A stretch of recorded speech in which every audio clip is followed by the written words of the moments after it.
उत्तर प्रदेश में एटीएस के commando training centre खोले जाएंगे, जिनमें एक का सहारनपुर के देवबंद में शिलान्यास हो गया। शिलान्यास राज्य के सीएम योगी आदित्यनाथ ने किया, लेकिन सहारनपुर के देवबंद में एटीएस का सेंटर सुरक्षा और सियासत दोनों के लिहाज से बेहद अहम है, जिसके लिए देवबंद के बारे में जानना जरूरी है। असल में देवबंद की पहचान दारुल उलूम की वजह से है, जो केवल उत्तर प्रदेश में नहीं बल्कि पूरे दक्षिण एशिया में कुरान की शिक्षा के बहुत बड़े गढ़ के तौर पर होती है। देवबंद में 100 से ज्यादा छोटे बड़े मदरसे हैं। इनमें ज्यादातर के अपने छात्रावास हैं और छात्रों की गिनती हजारों में है। कुरान को पढ़ाने के लिए आसपास के कई मुल्कों के युवक दशकों से देवबंद आते रहे हैं, लेकिन सहारनपुर और आसपास के कई बीजेपी नेता पिछले कुछ साल में देवबंद का आतंकी कनेक्शन होने की बात कहते रहे। हालांकि अभी तक किसी भी जांच एजेंसी को कभी भी दारुल उलूम का कोई टेरर कनेक्शन नहीं मिला, लेकिन अलग अलग आतंकी घटनाओं में आरोपियों का कनेक्शन दारुल उलूम से होने की बात सामने आती रही। पिछले कुछ वर्षों में ऐसे कई आतंकी केवल भारत में नहीं दुनिया भर में गिरफ्तार हुए, जिन्होंने देवबंद के दारुल उलूम से ही तालीम हासिल की थी। यही वजह है कि एनआईए और एटीएस जैसी एजेंसियों के अलावा देश की खुफिया एजेंसियां भी देवबंद पर हमेशा पैनी नजर रखती हैं।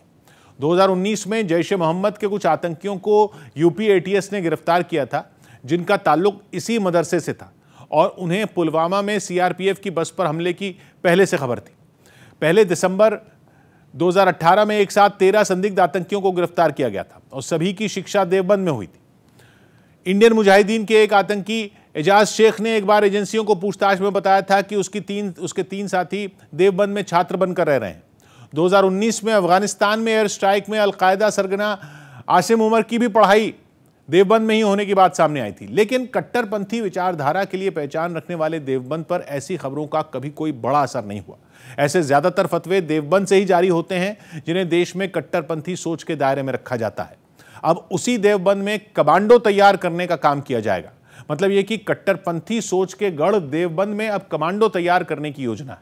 2000 वर्ग मीटर जमीन इस कमांडो ट्रेनिंग सेंटर के लिए रखी गई है, जहां इसे बनाने का काम शिलान्यास के साथ ही शुरू हो गया।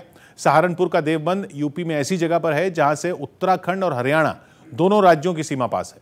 सुरक्षा के लिहाज से यहां पर एटीएस का कमांडो ट्रेनिंग सेंटर बेहद अहम साबित होगा, जहां न केवल कमांडो तैयार किए जाएंगे बल्कि 56 कमांडो हमेशा तैनात रहेंगे, जो आसपास होने वाली किसी भी मुसीबत से भिड़ने के लिए तैयार रहेंगे।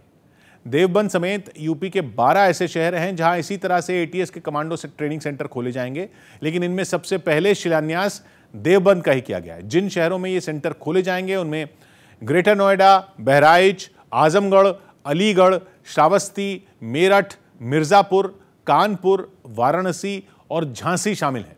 लेकिन चुनाव से ठीक पहले देवबंद में कमांडो ट्रेनिंग सेंटर का सियासी मतलब भी है। मतलब यह कि केवल सहारनपुर ही नहीं बल्कि पूरे पश्चिमी उत्तर प्रदेश में आतंकवाद के खिलाफ राज्य सरकार की कठोर तैयारी का संदेश देना। योगी आदित्यनाथ के भाषण से भी ऐसे ही संकेत मिला।